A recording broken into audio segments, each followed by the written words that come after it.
Hello everyone, welcome to it's me Bhavani. ఈరోజు నేను discuss చేసే టాపిక్ వచ్చేసరికి చాలా ఇంట్రెస్టింగ్ టాపిక్ అండి. అదేంటంటే మిడిల్ ఈస్ట్లో వార్ జరుగుతుంది. ఇలాంటి వార్ జరుగుతున్న సిచ్యువేషన్లో మన ఇండియాలో ఏం జరుగుతుందో తెలుసా?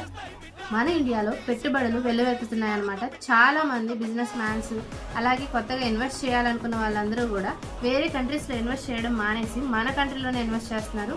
అలాగే మన వాళ్ళు కూడా చాలామంది ఎవరైతే ఎన్ఆర్ఐలు ఉన్నారో కూడా మన దేశంలోనే పెట్టుబడులు పెడుతున్నారు అనమాట.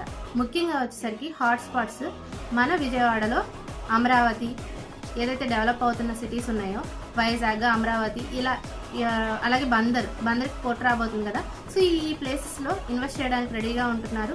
అలాగే హైదరాబాద్లో ఏదైతే ఉన్నాయో ముంబై హైవే కానివ్వండి, అలాగే బెంగళూరు హైవే, విజయవాడ హైవే, ఇలా ప్రతి చోట కూడా వాళ్ళు ఇన్వెస్ట్ చేయడానికి రెడీగా ఉన్నారు. అంతేకాకుండా చాలామంది మన వాళ్ళు కూడా కొత్తగా మేము స్థలం తీసుకోవాలి, అలాగే మా డబ్బుల్ని ఏదైతే నిల్వ ఉంచుకున్నామో ఆ డబ్బుల్ని మేము దేనిలో ఒక దానిలో ఇన్వెస్ట్ చేసే బదులు రియల్ ఎస్టేట్లో ఇన్వెస్ట్ చేద్దాం, స్థలం కొనుక్కుంటే ఎక్కడికి పోదు, మనకి 2-3 ఏళ్ళలో ఖచ్చితంగా పెరిగిద్ది అనే కాన్ఫిడెన్స్తో ఉండాలండి. ఎస్, ఇది నిజమే. ఎందుకంటే ప్రజెంట్ వార్ జరుగుతున్న సిచ్యువేషన్లో ఏంటంటే ఈ డెవలప్ అవుతున్న సిటీస్ ఏవైతే ఉన్నాయో వాటిల్లో మనం ఇన్వెస్ట్ చేసినట్లయితే ఈజీగా ఆ సిటీ డెవలప్ అవ్వగానే మన కొన్న స్థలాలు కూడా పెరిగే అవకాశాలు ఉంటుంది. అలాగే ఎక్కడ స్థలం కొనాలి? హైదరాబాద్, ఓకే, హైదరాబాద్లో ఎక్కడ కొనాలి? అలాగే విజయవాడలో ఎక్కడ కొనాలి?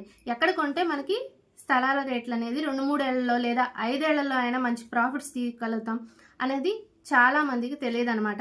సో మంచి సజెషన్ కోసం మీరు ఎదురు చూస్తున్నట్లయితే కనుక కింద నాకు కామెంట్ చేయండి, నేను మీకు సజెషన్ అనేది ఇవ్వగలుగుతాను.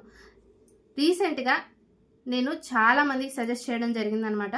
వాళ్ళు కూడా వాళ్ళ నచ్చిన ప్లేసెస్లో ఏదైతే వాళ్ళ బడ్జెట్కి తగ్గట్టు అలాగే మంచి ప్లేసెస్లో తీసుకోవడం జరిగింది. సో మీరు కూడా అలా తీసుకోవాలి అనుకుంటే డెఫినెట్గా నాకు డిఎం చేయండి. Thank you everyone.